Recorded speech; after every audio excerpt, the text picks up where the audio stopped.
A genius who elevated Alex Higgins' attacking flair, or a Neely man who fell short when it mattered most? Just how good was Jimmy White? Before we get into the breakbuilding section, just a quick note for those of you who watch my videos often. I recognise that modern players make century breaks far more regularly than past generations. This is why I focus on 50 plus breaks rather than just centuries. It better reflects how often a player compiles a frame winning contribution in one visit. A good break builder does this consistently. Frequent breaks of 20 or 30 to win frames doesn't constitute good break building. That's simply not what a good break builder would do.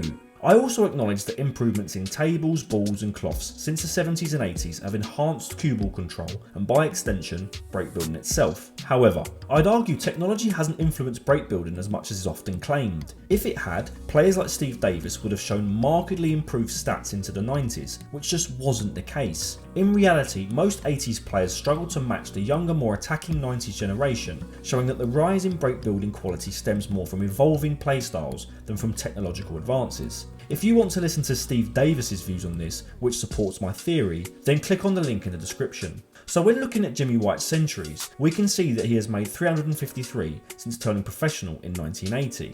It's not the best return for a top pro, but during his prime in the late 80s and early 90s, Jimmy consistently made more than 20 century breaks a season, which only Stephen Hendry was doing around this time. This illustrates further that the advances in technology were not as important as some may think, as by the early 2000s, Jimmy was making considerably less centuries, even when still being ranked in the world's top 16.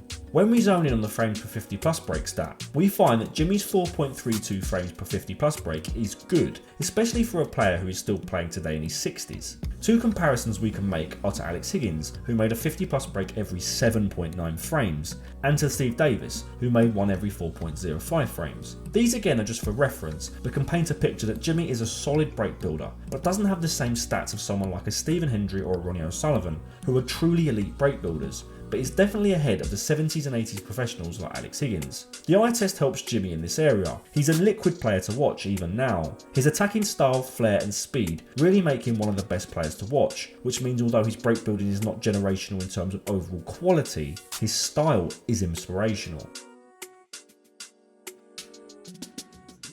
Jimmy White earned his name as a swashbuckling, attacking, all guns blazing young lad in the 80s, and it was his long potting that helped him there. Throughout his career, Jimmy has consistently been a very good long potter. His cue power and technique really help him in this area. I don't know about you, but watching a left-hander like Jimmy or Judd Trump, Mark Williams or Neil Robertson crunch long ones in is just so good on the eye. From my analysis of his career, there's definitely been a general drop-off from Jimmy in all areas since the mid-2000s, but his long potting seems to have held up pretty well. I don't think he's got the consistency of the very elite like Sean Murphy, but he's definitely someone who's helped define modern long potting and change the sport from a defensive tactical game into an open, flowing potting game. Guys, I just want to let you know that 88% of you that watch my videos are actually not subscribed. I know that many of you who aren't subscribed would love to watch snooker content more often, so please do me a favour and subscribe, and while you're there, like the video if you're enjoying my analysis. As Jimmy has got older, his safety play has improved tenfold. In his younger years, I don't think he even knew how to play a safety shot. His style was very much to throw caution to the wind and hope for the best. There weren't many world-class long potters around in the 80s apart from perhaps Steve Davis and then Stephen Hendry in the later period of that decade. So if you made a mistake, it was less important than it would be today. As the game has changed, Jimmy has definitely adapted. Practicing with the likes of Ronnie O'Sullivan have definitely impacted Jimmy as he became a much more complete player by the early to mid 90s, going toe to toe with the likes of Stephen Hendry and John Parrott. I wouldn't call Jimmy a generational tactician, but his level of snooker IQ has definitely improved with age, and he has become very shrewd as he has gotten older. I won't beat around the bush. I think temperament is Jimmy White's weakness. Maybe not today, but definitely in his prime. His temperament let him down on so many big occasions. From 14-8 up against Stephen Hendry to losing 18-14, to twitching in the decider against Hendry another year, and the fact that he lost 6 World Championship finals, temperament has definitely got to come into it. It's been well documented that Jimmy struggled with other issues off the table throughout his career, and did win everything else in the game, but the bottom line for me is, had he had better temperament, he would have won at least one more title. As he got older, Jimmy was known as being a bit of a hothead, throwing his cue on numerous occasions. However, I want to cut Jimmy some slack here because I don't think this necessarily means he has a bad temperament. It just shows how passionate he is about playing snooker. The tenacity Jimmy has shown in the later part of his career to continue playing into his 60s, however, has shown how temperaments can change over time. When considering his whole career, his temperament is obviously never going to be in the Steve Davis or Mark Williams class, but it has improved remarkably, which is a testament to his character. When judging a player who has played snooker professionally for 45 years, it's very difficult to narrow down his peers to 6 players. So what I've done is pick 2 players from the 80s and 4 players from the 90s and noughties in order to not skew the data. I don't think it's fair to compare Jimmy with Judd Trump or Kyron Wilson, for example, as they're simply not from the same generation. Jimmy White 10, Alex Higgins 4. Jimmy White 21, Steve Davis 41, drawn 6. Jimmy White 19, Stephen Hendry 37, drawn 5. Jimmy White 10, Ronnie O'Sullivan 33, drawn 4. Jimmy White 17, John Parrott 19, drawn 3. Jimmy White 12, Ken Doherty 17, drawn 1.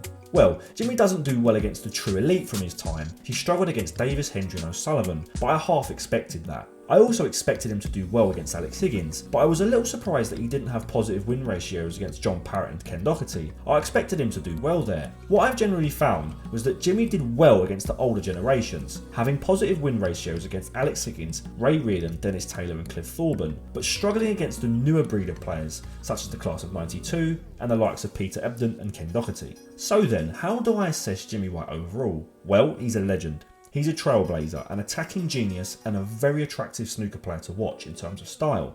However, I have to be honest, although his level of quality at his peak was very good and allowed him to go toe to toe with Hendry, over his 45-year career, I just think his levels of inconsistency have been a big blemish on his career. He has been ranked in the world's top 16 for 21 seasons out of a possible 45, which is very solid longevity, but again doesn't stack up against the very elite, such as the likes of Ronnie O'Sullivan or John Higgins. I see his career as generally bridging the gap between the old style players such as Ray Reardon of the 80s and the new breed of attacking ruthless winners such as Hendry and O'Sullivan. So without further ado, let's rank him. Breakbuilding 6.5 out of 10. Long potting 8 out of 10, his biggest strength. Safety play 7.5 out of 10, very good. Temperament 6.5 out of 10. I could have ranked him lower than this, but because of his later career and the fact that he's very tenacious now and the fact that even in his 60s he's still playing, I've put him a little bit higher. And head to head 6.5 out of 10 for a total of 35 out of 50. This rating slots him in a top 16 class, meaning he would be top 16 in his prime today. I think that's fair. I could see Jimmy at his best perhaps knocking on the door of the top 8 and floating around 10th to 16th in the world rankings. But what do you think? Do you think Jimmy is underrated here, or do you think I've rated him fairly? Let me know in the comments.